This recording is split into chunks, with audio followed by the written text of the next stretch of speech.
G'day everyone, Matt from Panda Garage here. Got a big one today. Going to change the water pump out of my Monaro. Of course, it's got an LS1 350 cubic inch block in it.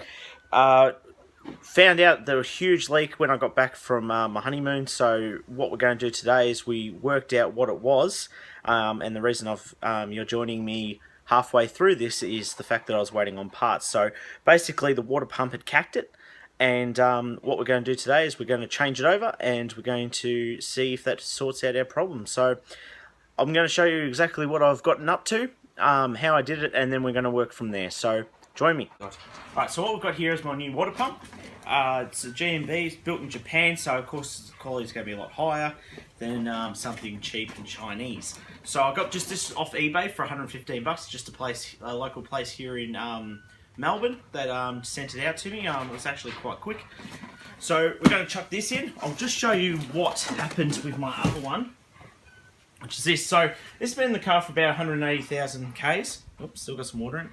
So what I did was I cleaned this up because I wanted to see exactly if this was my culprit with the leak. And as it turns out, I don't know if the light will pick it up. I'll try, but you can actually see where the marks over time, water's actually been sitting on it. It's actually stained the steel. So that basically is my cause. I'm hoping it is the cause, so we're going to work that out. But I'll show you what I got up to and exactly how I did it.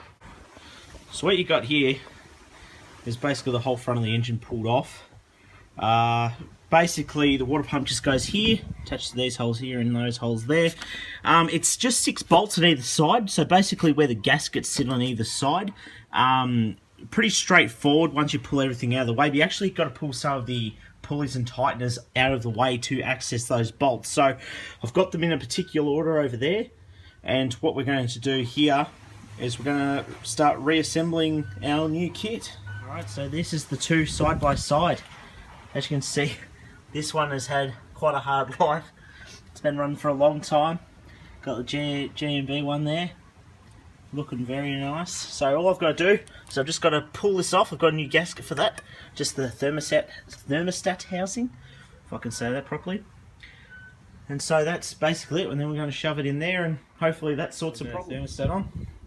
Just got our gaskets to go on the back now, then we can connect it into the engine. So what I did while I was removing the water pump a few days ago is I actually put all the bolts back in their order just through a piece of cardboard here, just so I know exactly what bolt goes where, and mainly just in case like they're slightly bent or they've like adjusted to that hole over time. So just a handy tip, always have some piece of cardboard around and just put it through, and yeah, save you a bit of hassle later on. Alright, let's start working on getting this actually in the car.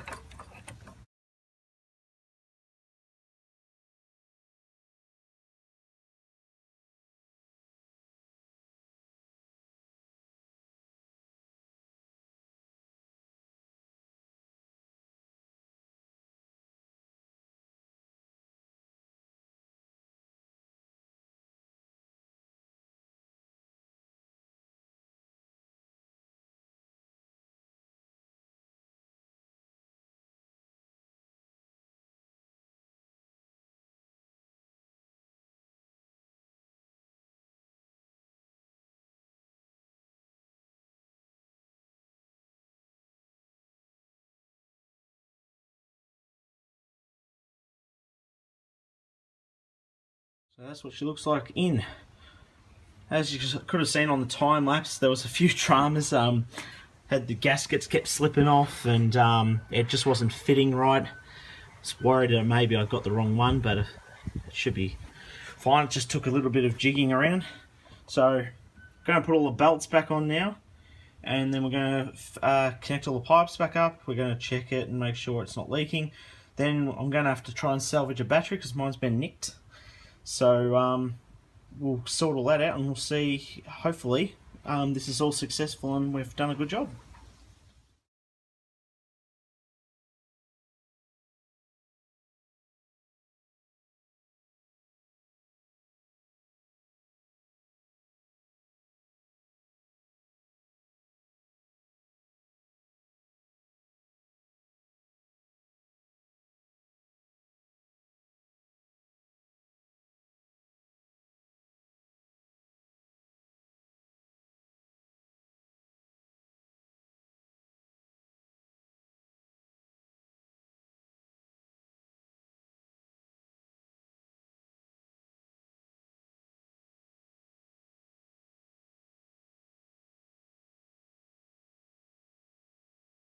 Alright, progress report.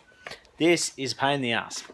It's been a long time since I've changed the fuel pump and water pump, sorry, and haven't done one on a V8 before, so this has made it quite interesting. So, ooh, coloured there.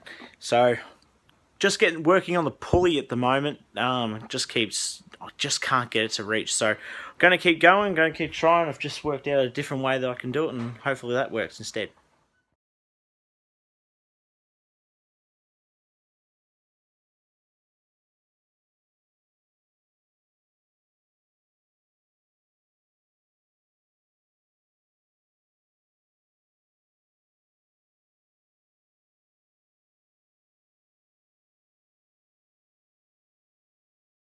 Alright, we got pulley success, guys. What we had to do, I just had to check one of the forums because I thought, well, I'm not going to end up working this out. So what I did was unscrew this bolt here and put the actual belt on first, push it all the way forward, and then start easing it over the actual water pump there. And then once it's wrapped around that, you can pull this back and it will start taking the tension off it. So all I need to do now is tidy it up, and then we can move on to adding all the pipes on. Alright guys, we're actually starting to get somewhere now. So just put these two on, and I'm going to stick this back on. Oh. Right, so we're all back together now. It was an absolute joke trying to get everything back on. Very frustrating. A lot of expletives. I was definitely swearing a lot, so good thing I wasn't recording.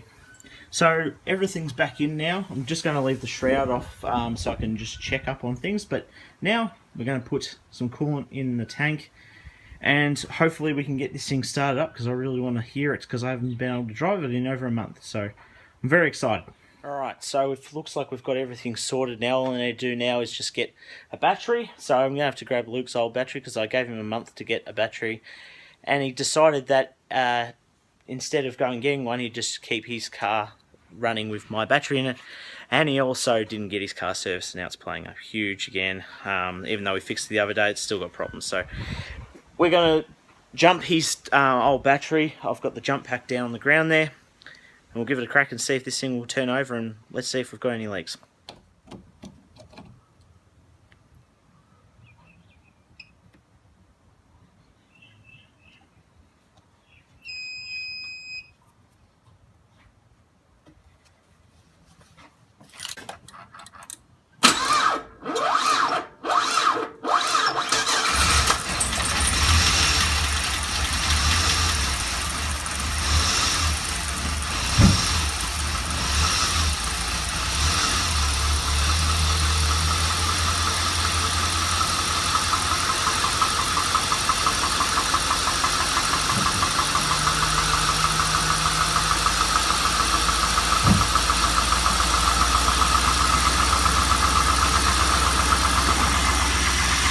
It was a painful start, but it sounds like she's fired up.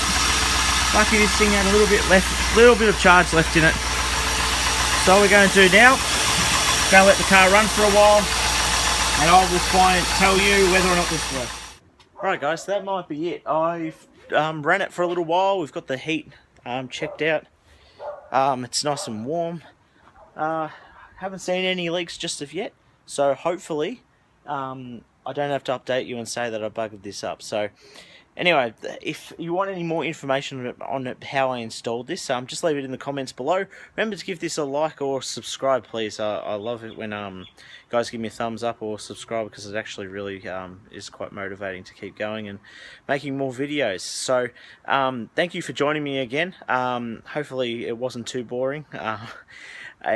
It's always a bit interesting. I've buggered my hands up today. I've cursed a lot of times, so it's all part of the learning process. But until next time, guys, this has been Panda Garage. Remember to check us out on Facebook and Instagram under the Panda Garage.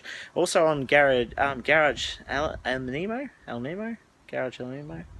under Panda Garage as well. So it's more of an American site thing, but if you get the app, it's really good. It's actually like a huge car It's like a big Facebook for cars, basically. So there's a lot of blogs on there. Everyone sort of checks out each other's stuff, and it's quite a good community to be a part of. So yeah, check us out on there, Instagram, Facebook, and comment down below here. Of course, if you've got any more videos or questions that you might have, might be able to make a new video to show you exactly how that works. And if I don't know it, we'll learn it together. So it's Panda Garage again. It's good to be back, and I'll see you guys in the next video. See ya. Panda out.